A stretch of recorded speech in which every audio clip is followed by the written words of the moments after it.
दास कृषीमध्ये तुम्हा सर्वांचं परत एकदा स्वागत आहे. मित्रांनो, आपला हा दुसराच व्हिडिओ योगायोगानं नानाजी देशमुख कृषी संजीवनी प्रकल्प 2.0 म्हणजे टप्पा 2 चालू झालेला आहे. तर त्यासंबंधी त्यांनी बाह्य सोर्सेसद्वारे भरती आयोजित केलेली आहे. तर ही एक टेम्पररीच आहे. T&M या व्यवस्थापन कंपनीला हे सगळं कंत्राट दिलेलं आहे. तर हा जो प्रोजेक्ट आहे आपला पोकरा याला असं म्हणतात, तर त्या अंतर्गत ही भरती आहे. तर आपले जे कृषी बांधव आहेत डिग्रीचे, यामध्ये डिप्लोमासाठी जागा नाही. BSc ॲग्रिकल्चर आणि MSc ॲग्रिकल्चरचे जे कृषी बांधव आहेत त्यांच्यासाठी ही भरती आहे, किंवा आपल्या कृषीच्या ताई असेल त्यांच्यासाठी. तर यामध्ये जर तुम्हाला अनुभव असेल तर चांगल्या पोस्ट आहेत, आणि अनुभव जर नसेल तर फ्रेशरसाठी म्हणून सुद्धा तुम्हाला क्लस्टर सहाय्यक म्हणजे क्लस्टर असिस्टंट या नावाच्या पोस्ट आहेत. जवळपास 825 जागांसाठी ही भरती आहे, आणि ग्रामीण स्तरावर तुमचं हे पोस्ट आहेत, पोस्टिंग आहेत.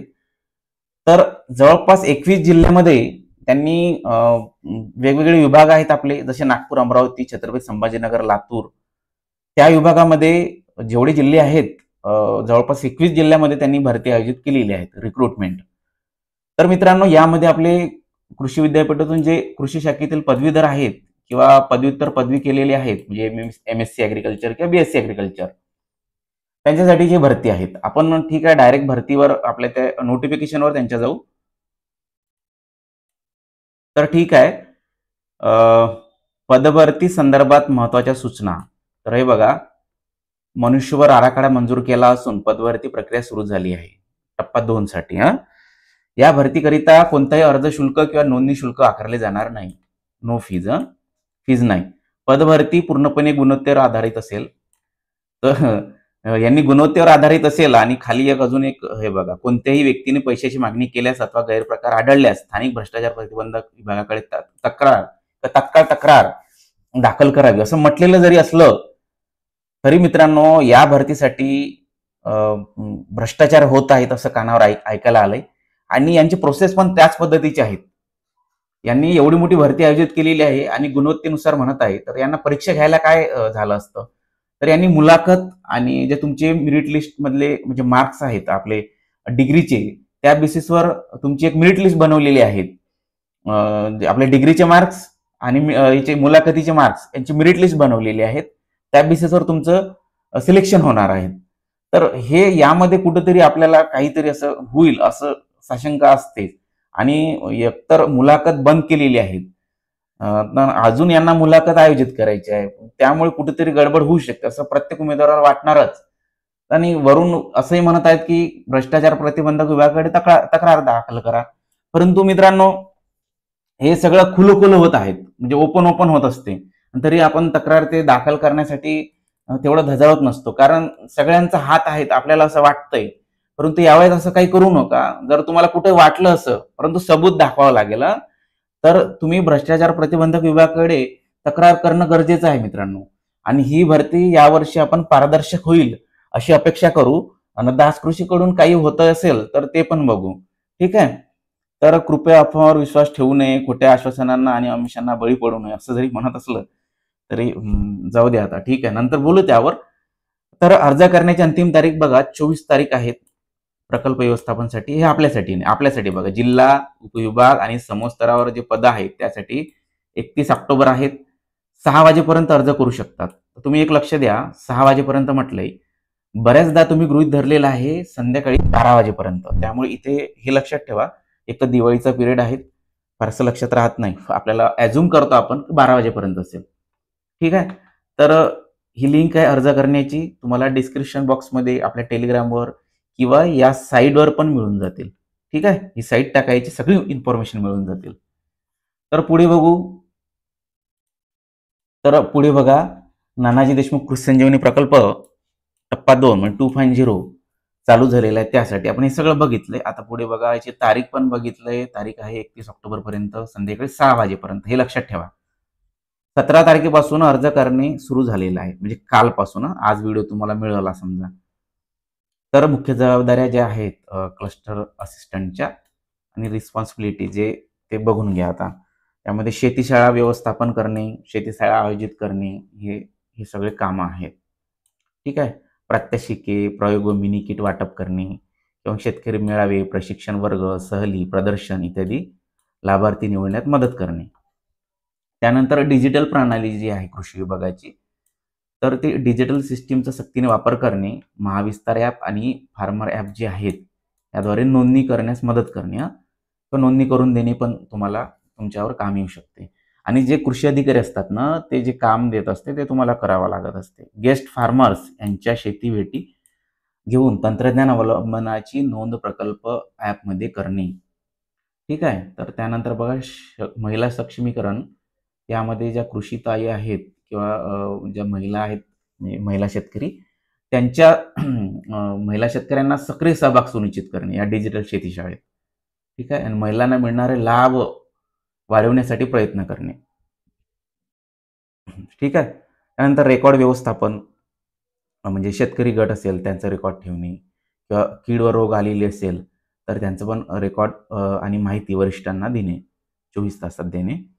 त्यानंतर मृद व जलसंधारणाची कामे किंवा पीक उत्पादन यांचा समन्वय साधणे हे सगळे कामे आहेत. त्यानंतर समिती व्यवस्थापन म्हणजे ग्रामविकास किंवा ग्राम कृषी विकास समिती आहेत त्याची बैठक आयोजित करणे, प्रकल्प लाभांसाठी अर्ज केलेल्या शेतकऱ्यांची कागदपत्रे पडताळणी करणे, म्हणजे कागदपत्र पडताळणी पण करण्याचं काम तुमच्यावर आहे. आणि मायक्रो लेव्हलला प्लॅनिंग ही सगळी म्हणजे प्लॅनिंग करून ती वेळोवेळी अद्ययावत करणे हे सगळं काम तुमच्या मागे आहे.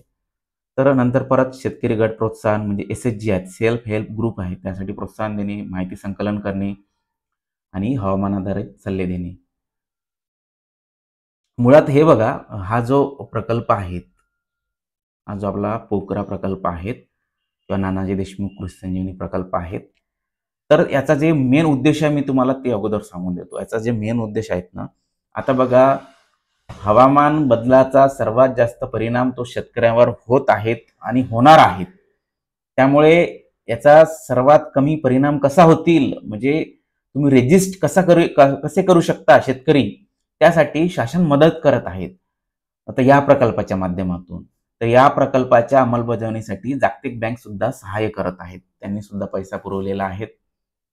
तर हवामान बदलाचा कमीत कमी परिणाम शेतकऱ्यांना सोसावा त्यासाठी हा प्रकल्प आहे. ठीक आहे. आता पुढे जाऊ आपण. परत हे बघा तालुका कृषी अधिकारी जे आहेत म्हणजे नोडल ऑफिसर राहतील या प्रकल्पासाठी आणि प्रोजेक्ट मॅनेजमेंट युनिट यांनी दिलेल्या इतर जबाबदाऱ्या पार पाडणे. त्यामुळे तुम्ही असं म्हणू शकत नाही की आमच्याकडे एवढंच काम आहे.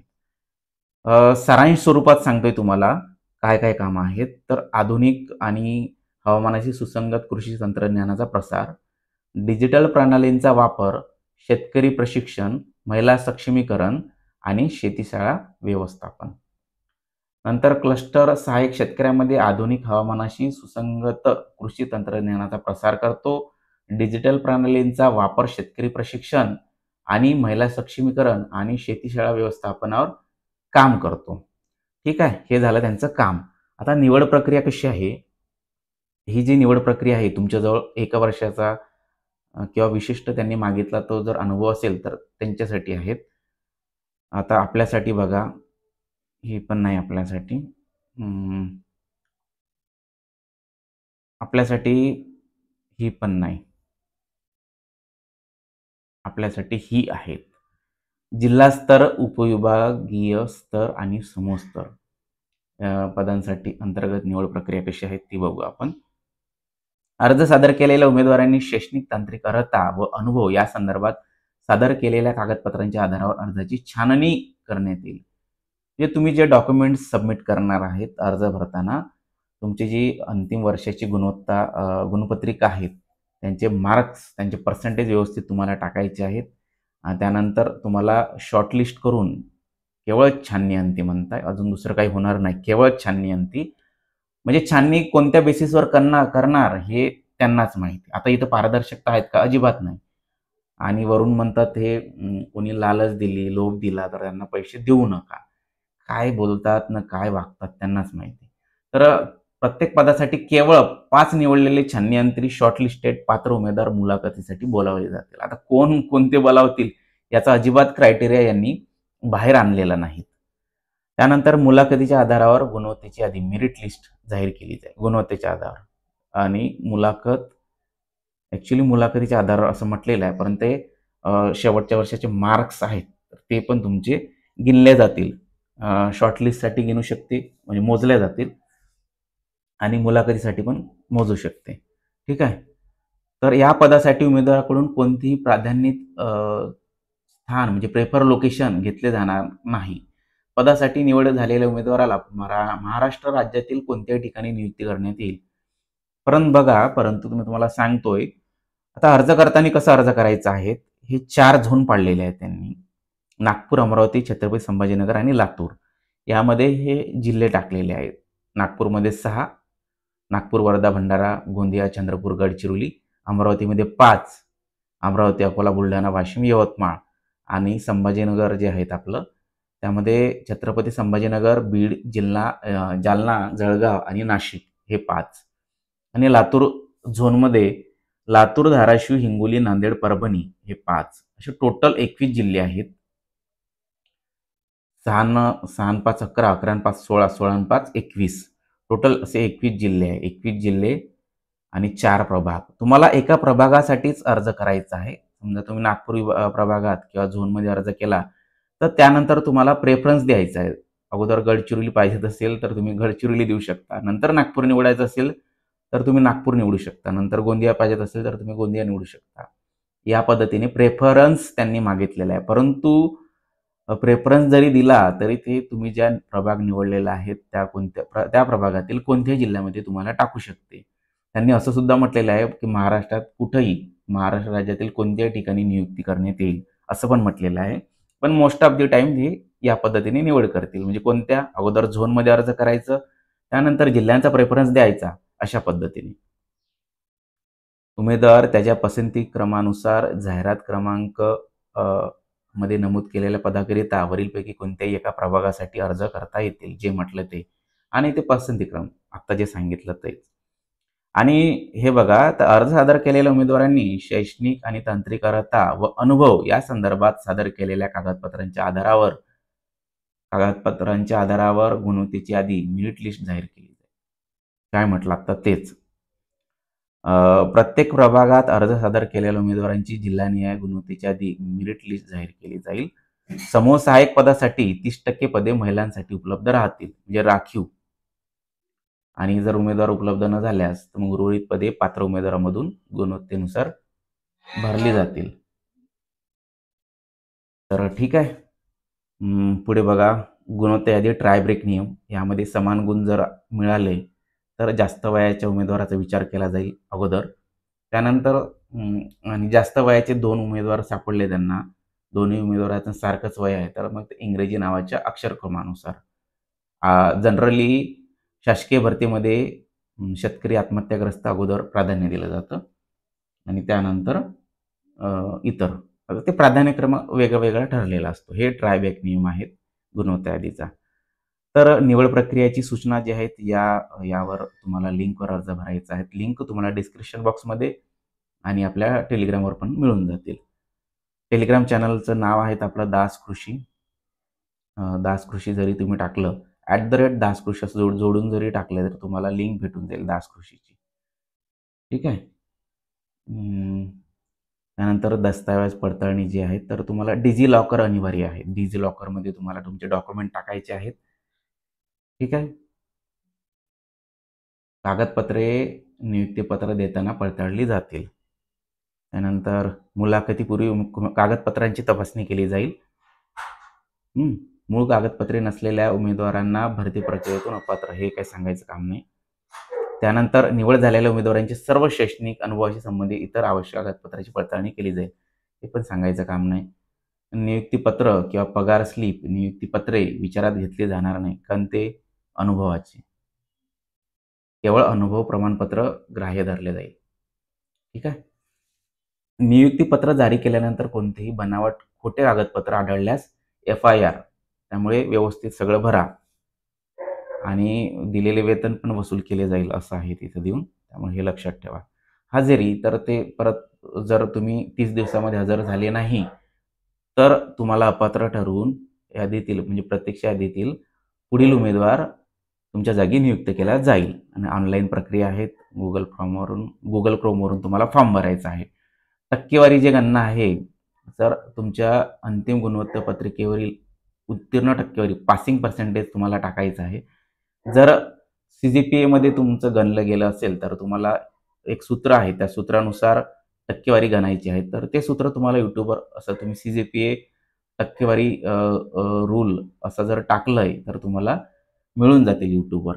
त्यानुसार तुम्ही ते मोजून किंवा गणना करून तुम्हाला टाकायचं आहे आपल्या फॉर्ममध्ये. नंतर महत्त्वाची तारीख संबंधी काय आहे, तर ते 1/10/2025चा तुमचा बेस इयर पकडलेला आहे अनुभवाचा आणि वयाचा. ठीक आहे. अशा पद्धतीनं ही सगळी प्रक्रिया आहे. T&M व्यवस्थापन ही एक कंपनी आहे, त्या अंतर्गत ही सगळी भरती प्रक्रिया राबवली जात आहे. ठीक आहे. या लिंकवर तुम्हाला अर्ज करायचा आहे. पात्र उमेदवारांची पुढील टप्प्यासाठी निवड केली जाईल. जे शैक्षणिक पात्रता अनुभव असणे म्हणजे उमेदवाराला पुढील टप्प्यासाठी बोलावले जाईल याची हमी नाही. इथे हे लक्षात ठेवा. केवळ मूल्यांकन निकषानुसार पात्र उमेदवारांची पुढील टप्प्यासाठी निवड केली जाईल. त्यांच्याच मनानुसार सगळा कारभार आहे. ठीक आहे. तर मित्रांनो, आता तुमचा आता एक राहिले, पगार किती आहे. ठीक आहे. तर याला पगार जो आहे तो 22,000 असा काहीतरी पगार आहे. 22,000 प्लस 3,000, 22,000 प्लस 3,000 असा टोटल 25,000 तुमचा पगार आहे. टोटल 25,000.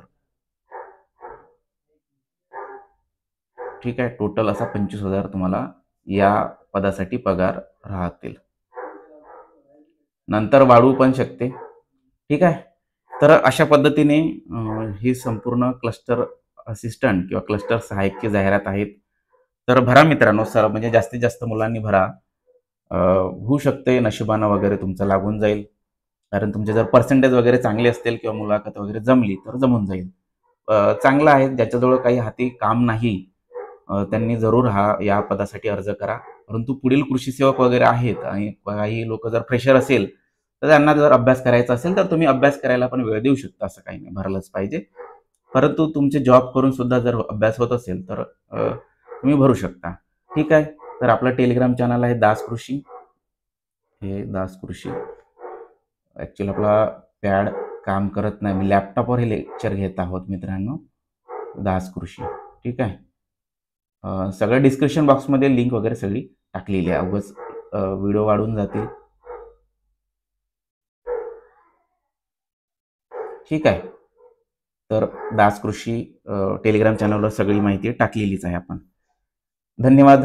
आणि मित्रांनो, तुम्हाला अजून एक सांगायचं आहे, आपली जी कृषी सेवकची बॅच आहे ती गॅरंटेड बॅच चालू झालेली आहे. त्या गॅरंटेड बॅचमध्ये तुम्हाला कृषी सेवकच्या सिलेक्शनची गॅरंटी मिळालेली आहे. म्हणजे आम्ही ते सिलेक्शन करून देणार आहोत, ही गॅरंटी तुम्हाला मिळालेली आहे आणि गॅरंटी आम्ही दिलेली आहे.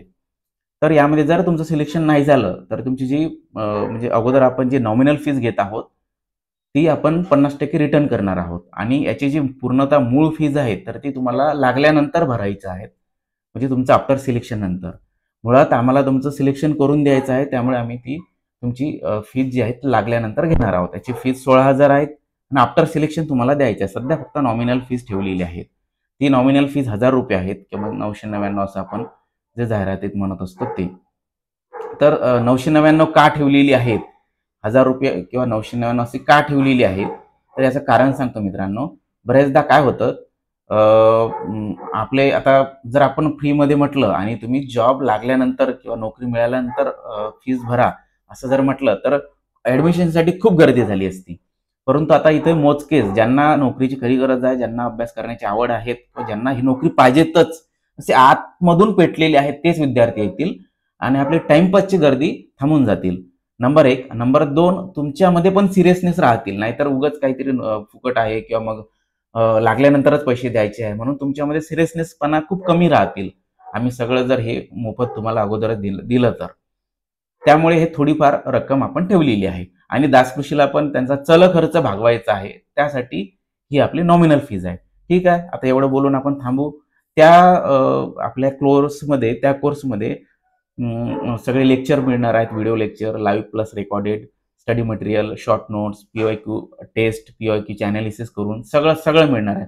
मुळात तुम्हाला कृषी सेवक बनवण्यासाठी जे जे करायचं आहे ते ते सगळं तुम्हाला आम्ही ते करून घेणार आहोत. ठीक आहे? तर धन्यवाद.